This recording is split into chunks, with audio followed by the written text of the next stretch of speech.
அனைத்து நல்லுள்ளங்களுக்கும் வணக்கம். நான் ஆர்கே பேசுகிறேன். பிக் மாஸோட நெக்ஸ்ட் சேனல் வழக்கமாக உலக செய்திகள். பட் ஈரானுடைய செய்திகள் ரொம்ப தீவிரமாக போயிட்டுருக்கு. மறுபடியும் ஸ்டேட் ஆஃப் ஹார்முஸ் ஈரான் கட்டுப்பாட்டில் இடத்துலேருந்து இன்றைக்கி பெசஸ்கியன் அவர்கள் ஒரு சில மிகப்பெரிய கேள்வியை கேட்டிருக்காங்க. அது இல்லாமல் ஈரானுடைய ஒரு முக்கிய தலைவர் அங்கே ஈராக்கு விசிட் பண்ணார் இல்லையா, அவர் பெரிய திருப்பமாக பார்க்குறாங்க. ஈராக் முழுமையாக ஈரானுக்கு சப்போர்ட் பண்ணுறாங்க. நாளைக்கு ஏதாவது சம்பவம் நடந்தது அப்படின்னா ஈராக்கில் இருந்து கூட அடுத்த கட்ட நிகழ்வை நகர்த்த போகிறாங்கன்ற மாதிரி சொல்லியிருக்காங்க. ஐஆர்ஜிசியோட முக்கிய தலைவரோட சந்திப்பு பெரிய அளவுக்கு பார்க்கப்படுகிறது ஈராக்கில். அது இல்லாமல் சுற்றி இருக்கக்கூடிய அரசியல் நிலவரங்களும் பரபரப்பான சம்பவங்களும் ஒரு பக்கம் பேச்சுவார்த்தை கண்டிப்பாக நடத்தியே தீர்வோன்னு அடம்பிடிக்கிறாங்க. இன்னொரு பக்கம் இல்லை தாக்கல் நடந்தே தீருன்ற மாதிரி இன்னொரு ஆங்கிள் நடந்துகிட்ருக்கு. பார்க்கலாம் என்ன நடக்க போகிறது என்று பொறுத்து இருந்து பார்க்கலாம். ஸோ நிறைய விஷயங்கள் பேசலாம், முடிஞ்ச அளவுக்கு ஷார்ட்டாக பேசுகிறேன். ஸோ வீடியோக்குள்ள போகிறதுக்கு முன்பு நீங்கள் நம்ம சேனலில் சப்ஸ்கிரைப் பண்ணலாம், சப்ஸ்கிரைப் பண்ணிட்டு வாங்க. மறக்காம பெல் பட்டனை கிளிக் பண்ணி ஆல் ஆப்ஷன்ஸ் கொடுங்க. வீடியோ போகலாம்.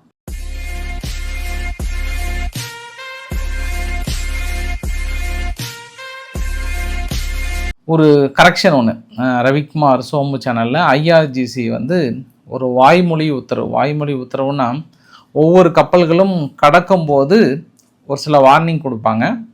அப்படி வார்னிங் கொடுக்கும்போது ஒரு கப்பல் நீங்கள் தான் ஓப்பன் பண்ணிடுச்சின்னு சொல்லிட்டீங்களே, அதனால தான் நாங்கள் இந்த பக்கம் வந்தோன்னு சொல்லப்பட்டதுக்கு ஒரு சில இடியட் ட்விட்டரில் போட்டால் ஓப்பன் பண்ணிவிடுவோமா, எங்கள் காமேனி அவர்கள் உத்தரவு கொடுக்கணும் அப்படின்னு சொல்லப்பட்ட அந்த வார்த்தை.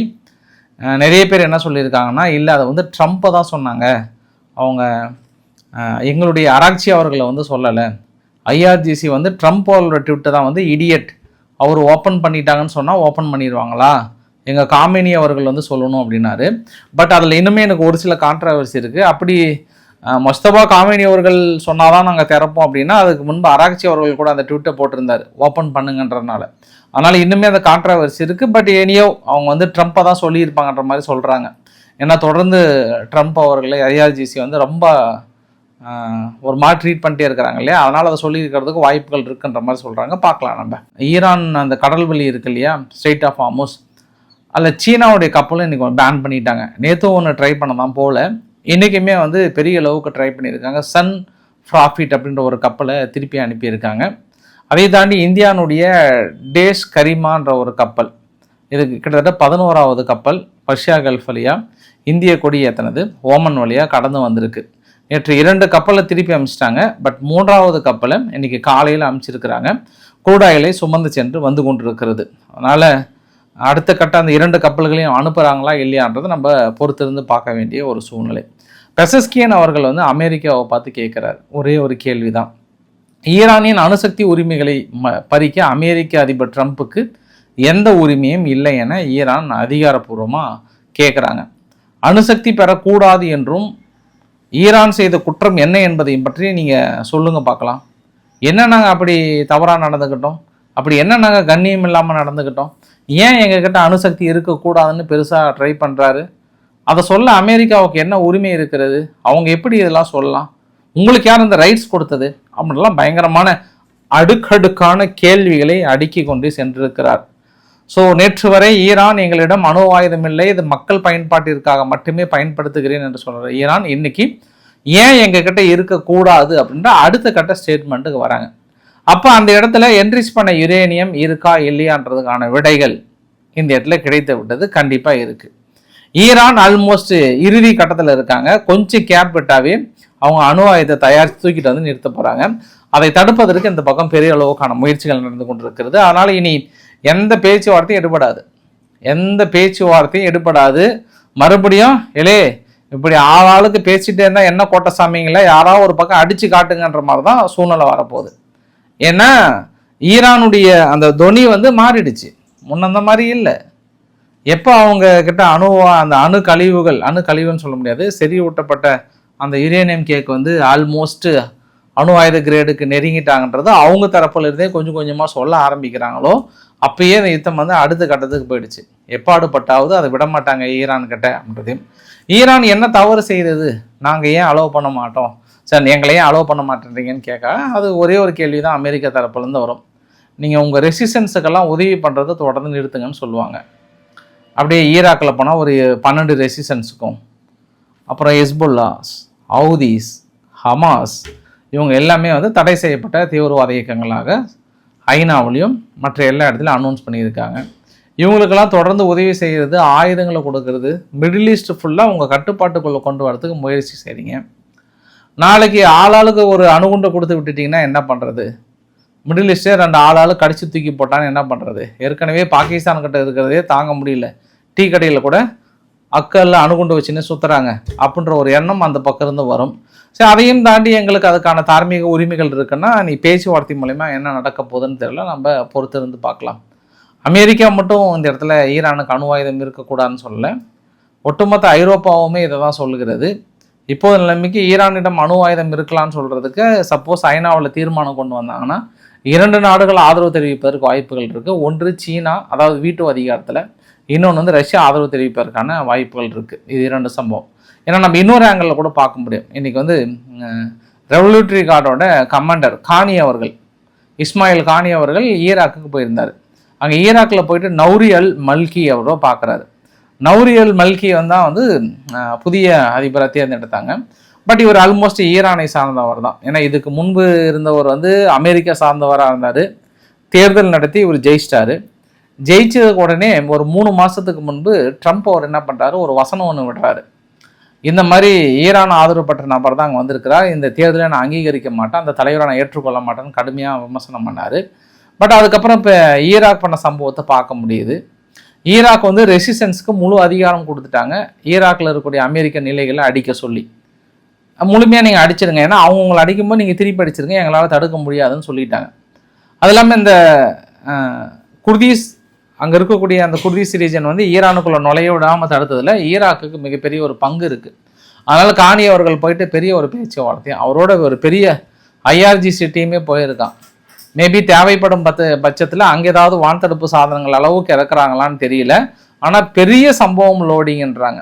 ஈரான் முழுமையாக ஈரானுக்கு ஆதரவாக களமிறங்கிறது, அங்கிருந்து தாக்கல் நடத்தும் பட்சத்தில் ரொம்ப ஈஸியாக அச்சீவ் பண்ணலான்ற அடிப்படையில் மேபி பேஸை கூட கொடுப்பதற்கு வாய்ப்புகள்ன்ற ஆங்கிள் இன்னைக்கு பயங்கரமாக எழுதி வச்சுருக்காங்க.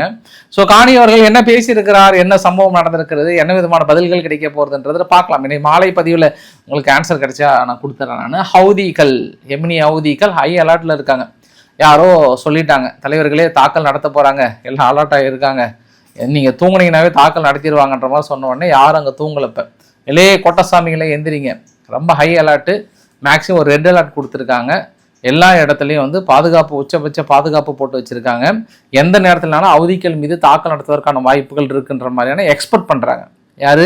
எமினி ஹவுதிகள் எதிர்பார்க்குறாங்க, கண்டிப்பாக தாக்கல் நடத்துவாங்க, அதுக்கான ப்ரிப்ரேஷன் வந்து போயிட்டுருக்குன்ற மாதிரி சொல்கிறாங்க. ஏன்னா இஸ்ரேல் வந்து அங்கே 10 நாள் யுத்தம் வந்து கொஞ்சம் ஹோல்டு பண்ணியிருக்காங்க ஹெஸ்புல்லா மீது. அதனால் இப்போ கொஞ்சம் போர் அடிக்கும் அவங்களுக்கு ஈரான் அங்கே. அதனால் இந்த ஷார்ட் பீரியடில் இந்த பக்கம் ஹவுதிகள் 2 அட்டாக் பண்ணிட்டு போயிடலாமான்ற மாதிரி அவங்க எக்ஸ்பெக்ட் பண்ணுறாங்கன்னு நினைக்கிறேன் நான். ஏன்னா 2-3 நாளாக ஆயுதங்கள் வேறு ஃபுல்லாக வந்து இறங்கிடுச்சு. அதனால் பாசிபிலிட்டிஸ் நிறையவே இருக்குது. இன்றைக்கி சண்டே நைட்டு கூட தாக்கல் நடத்துறதுக்கு வாய்ப்புகள் இருக்குது. அதனால தான் ஹவுதிகள் வந்து ஹை அலர்ட்டில் இருக்காங்க. அது இல்லாமல் அவங்களும் சொல்லிட்டாங்கல்ல, பேபிளப் மேண்டப் பகுதியை நாங்கள் முழுமையாக தடுத்து நிறுத்த போகிறோன்றதுனால அதுக்கு முன்கூட்டியே ஏதாவது ஒன்று எசக புஸ்கா பண்ணி விடலாமான்னு நினைக்கிறாங்களான்னு தெரியல. அமெரிக்காவும் இணைந்து தாக்கல் நடத்துக்கிறதான்ற நம்ம பொறுத்து இருந்து பார்க்கலாம். லூலுடா சில்வா அவர்கள், பிரேசிலினுடைய பிரசிடென்ட் அவர்கள் வந்து கியூபாவை இனப்படுகொலை செய்தது போதும் அமெரிக்கா, உங்களால் அந்த நாடு வந்து சொல்லனா துயரங்களை அனுபவித்து கொண்டிருக்கிறது, நாளொரு மேனியும் பொழுதொரு வண்ணமும் வருடம் பொருளாதார தடைகளை போடுறீங்க, இந்த தடைகள் தான் இல்லைன்னு இல்லை, கிட்டத்தட்ட கியூபா மக்கள் வந்து உள்ளாடை அணிய முடியாத அளவுக்கு தடையை போட்டு தள்ளுறீங்க. இவ்வளோ தடைகள் விதித்தும் அது ஓரளவுக்கு இன்றைக்கி சஸ்டைன் பண்ணி நிற்கிது அப்படின்னா சுயசார்பு கொள்கை தான். என்ன பாவம் செய்தார்கள் அந்த மக்கள்? அவர்களை பார்த்தாலும் உங்களுக்கு ஈவு இறக்க மறவில்லையா? இல்லை நான் ஏகாதிபத்தியத்தை பார்த்து ஒரு கேள்வி கேட்கிறேன், ஏகாதிபத்தியமே உனக்கு ஈவு இறக்கம் கிடையாதா? உன் போலி கதைகளை இன்னுமான உலகம் நம்பி கொண்டிருக்கிறது. லிபியாவில் போயிட்டு அங்கே அணுவாயுதம் இருக்குன்று தாக்கல் நடத்தினீர்களே, கடாபி மீது கண்டெடுத்தீர்களா? ஈராக்கில் போயிட்டு சதாம் ஹுசைனிடம் அணுவாயுதம் இருக்கிறது என்று தாக்கல் நடத்தினீர்களே, கண்டெடுத்தீர்களா? இதெல்லாம் ஒரு வகையான இனப்படுகொலை. இஸ்ரேல் காசாவில் நடத்துகின்ற இனப்படுகொலைக்கு ஆதரவு அளிக்கிறீர்கள். எங்கள் லெபனான் மீது நடத்தப்படுகிற இனப்படுகொலைக்கு ஆதரவு நடத்துகிறீர்கள். இதெல்லாம் முன்கூட்டியே கணிக்கப்பட்ட யுத்தங்கள். இப்பொழுது ஈரான் மீது தாக்கல் நடத்துகிறீர்கள். ஏகாதிபத்தியமே புரிந்து வைத்துக் கொள்ளுங்கள், உங்களுக்கு இறுதி காலம் நெருங்கி கொண்டிருக்கிறது அப்படின்னு யார் சொல்லியிருக்கிறாரு? லூலுடா சில்வா அவர்கள் வந்து பயங்கரமாக அமெரிக்காவுக்கு ஒரு எச்சரிக்கையை கொடுத்து வச்சிருக்கிறாரு. மனுஷன் என்னன்னு தெரியல, ஒரு மாதமாக வெகுண்டு எழுவுறாரு. இந்த ஈரான் யுத்தத்திலேருந்து ரொம்ப வெகுண்டு எழுந்துட்டு இருக்கிறாரு. இவங்களால உலகமே பெரிய ஸ்தம்பித்து போச்சு. பொருளாதார ரீதியாக எல்லா நாடுமே பெரிய அளவுக்கு பாதிக்கப்பட்டிருக்குதுன்ற ஒரு கூடுதல் தகவலாக பார்க்க முடிகிறது. கார்க் ஐலாண்ட்லேருந்து இப்போது நிலைமைக்கு ஈரான் எந்த ஏற்றுமதியுமே பண்ண முடியாமல் தவிர்த்து கொண்டிருக்கிறது. காரணம் என்னவென்றால், ஒட்டுமொத்தமாக ஸ்ட்ரெயிட் ஆஃப் ஹார்மஸை அமெரிக்கா தனது கட்டுப்பாட்டுக்குள்ளே கொண்டு வந்ததுனால, அதுவும் இப்போ வந்தால் ஃபுல்லாக சீஸ் பண்ண சொல்கிறதுனால எந்த கப்பலுமே லோடு ஏற்றாமல் அப்படி அப்படியே ஹோல்டு பண்ணி வச்சுருக்காங்கன்றது கூடுதல் தகவல். ஆசிப் முனீர் அவர்கள் இங்கே ஈரானில் இருக்கும்போது டெலிஃபோனில் பேசியிருக்காராம் ட்ரம்ப்புக்கிட்ட. பேசிட்டு இது மாதிரி பேச்சுவார்த்தைக்கு தயாராக இருக்காங்க. ஒரு சில சண்டை சச்சரவுகள், ஒரு சில ட்வீட்லாம் இருக்க தான் செய்யும் தலைவரே. அதனால் அடுத்த கட்ட பேச்சுவார்த்தையை மூவ் பண்ணலாமா, ஈரானுடைய கோரிக்கைலாம் இதுதான் அதுதான் வந்து பேசினதா சொல்கிறாங்க பாஸ். ஆனால் அவங்க கேலிபஃப் அவர்கள் என்ன சொல்லியிருக்கிறாருன்னா, எனக்கு நெகோசியேஷனில் இடைத்தரகர்கள் அப்படின்னா பேச்சுவார்த்தை நடத்தி கொடுக்குறாங்க இல்லையா பாகிஸ்தான் கரெக்டாக கன்வின்ஸ் பண்ணியிருக்கணும். கொஞ்சம் மிஸ்கால்குலேட் ஆகுது. மேபி இதுக்கப்புறம் கன்வின்ஸ் பண்ணுவாங்கன்னு நினைக்கிறேன், இல்லை கன்வின்ஸ் பண்ண வேண்டியதான்ற மாதிரி வந்து சொன்னாங்க. அதான் இப்போ இடைத்தரகராக இருக்கிற ஆசிப் முனீர் அவர்கள் வந்து இடைத்தரகர்னு சொல்ல முடியாது, நல்ல வேலை தான் செய்கிறாரு. பாகிஸ்தான் வந்து அதை கரெக்டாக கன்வே பண்ணுங்க. அதாவது பாகிஸ்தான் கெஞ்சுதா, சரி ஈரான் வந்து உங்ககிட்ட கெஞ்சுறாங்களா இல்லை கெத்தாக கேட்குறாங்களா, அந்த விஷயத்தை நீங்கள் அமெரிக்கா கிட்ட எப்படி கன்வே பண்ணுவீங்கன்னு எனக்கு தெரியல. ஏன்னா நீங்கள் போயிட்டு பேச்சுவார்த்தைக்கு வராங்க, ஒத்துக்கிட்டாங்க, நாளைக்கு வந்து இஸ்லாமாபாத் வராங்க அப்படின்னு சொன்னாவே அங்கே 10 ட்வீட் வெளியிடுறாரு. அவர் மட்டும் இல்லை, அவங்க பீட்டர் எக்ஸத் வெளியிடுறாரு, ஜேடி வேன்ஸ் வெளியிடுறாரு, மார்க்கோ ரூபியோ அவர்கள் வெளியிடுறாரு. எல்லாமே ஒரே வசனம் எழுதி வச்ச மாதிரி அடிப்பணிந்தது ஈரான் எங்களுடைய தாக்குதலுக்கு ஓடி வந்து எங்கள் காலில் விழுந்து கெஞ்சுறாங்க, அதனால் பேச்சுவார்த்தைக்கு நாங்கள் ஒத்துக்கிட்டோன்னு இதே டைலாக் சொன்னீங்கன்னா இந்த இடத்துல எனக்கு கன்வே பண்ணுறவங்க மீது தான் தவறு. ஒன்று நீங்களே ஒன்று எக்ஸ்தலத்தில் போடுங்க, இந்த மாதிரி நாங்கள் அமைதி பேச்சுவார்த்தைக்கு யார் தரப்புலையும் கெஞ்சலாம் இல்லை, ஸ்மூத்தான முறையெல்லாம் போனால் அதையும் சொல்ல மாட்டேன்றீங்க. ஒரே மர்மமாகவே ஹேண்டில் பண்ணிட்டு இருந்தீங்கன்னா பாகிஸ்தான் நாளைக்கு வந்து உங்களை முடிச்சு விட்ருவாங்க.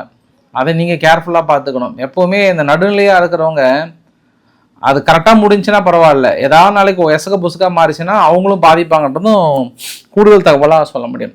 அமெரிக்காவுடைய அஃபீஷியல்ஸ் என்ன நினைக்கிறாங்கன்னா, இன்னும் ஒரு 40% ட்ரோன் வந்து கண்டிப்பாக தாக்கல் நடத்துறதுக்கு வச்சுருப்பாங்கன்ற மாதிரி வந்து எதிர்பார்க்குறாங்க. பாலிஸ்டிக் மிசைல்ஸ் இன்னும் 50% இருக்குன்ற மாதிரி சொல்லி எதிர்பார்க்குறாங்க.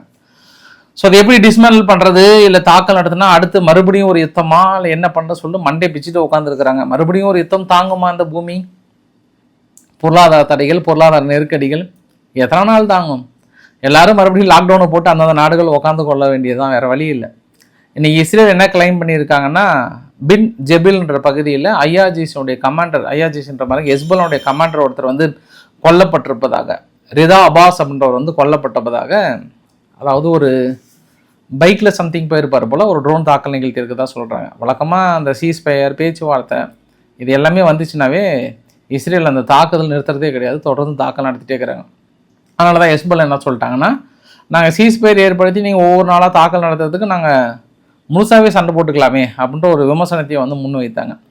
தொடர்ந்து சதன் லெபனான் பகுதியில் மக்கள் உள்ளே வரதுக்கான அனுமதியை கொடுத்துருக்காங்க. அதனால் தற்காலிக பாலங்கள் அமைத்து தொடர்ந்து உள்ளே வந்துட்டு இருக்காங்கன்றது ஒரு கூடுதல் தகவலாக சொல்ல முடியும்.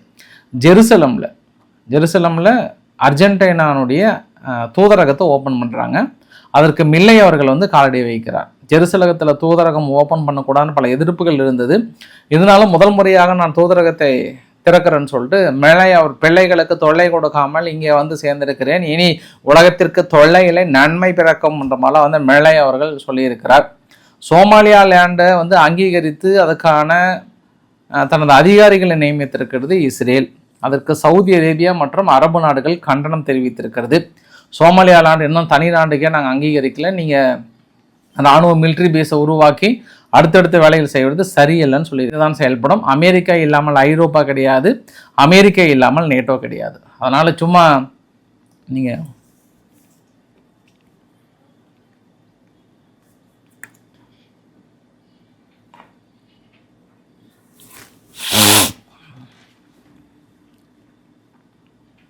அடுத்து மார்க் ரூட்டியை பற்றி பேசலாம். மார்க் ரூட்டி அவர்கள் நேட்டோடைய தலைவர் வந்து அடிக்கடி ஒரு பேப்பர் டைகர்னு ஒரு போட்டேக்கிறாரா, அதனால் ஒரு பேப்பர் டைகர்னு போகிறதுனால அமெரிக்கா இதுலேருந்து கிளம்புதுன்னு நினச்சிடாதீங்க. அமெரிக்கா இல்லாமல் நாங்கள் கிடையாது, நாங்கள் இல்லாமல் அவங்க கிடையாதுன்ற மாதிரி சொல்லியிருக்காங்க.